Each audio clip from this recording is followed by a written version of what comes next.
ચર્ચાસ્પદ બનેલા TRP game zone કાંડની અંદર પોલીસે ચાર્જશીટ રજૂ કરી દીધું છે.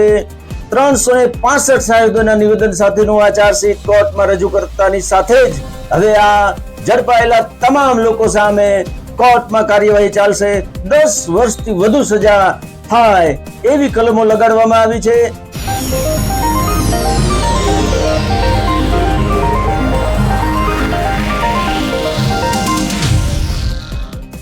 નમસ્કાર, ઇવનિંગ પોસ્ટના ડિજિટલ પ્લેટફોર્મ પર હું છું આપની સાથે ફરી એકવાર કુમાર.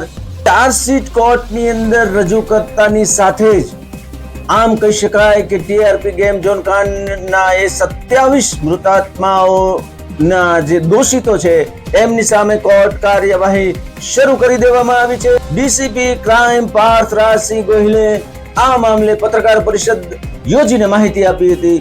સાંભળો શું કહે છે ડીસીપી પાર્થ રાજસિંહ ગોહિલ.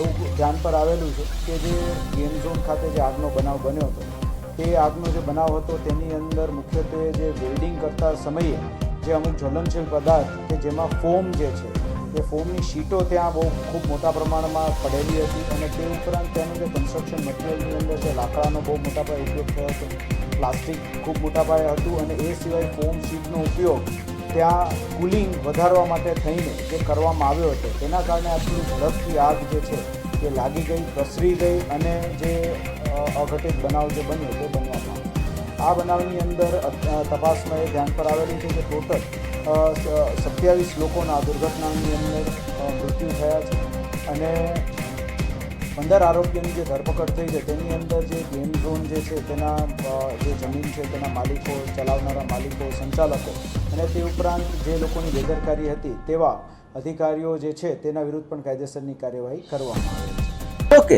ડીસીપીએ એમ પણ જણાવ્યું છે કે હજુ પણ તપાસ ચાલુ છે, પુરાવા ચાર્જશીટ રજૂ થઈ શકાય એમ છે.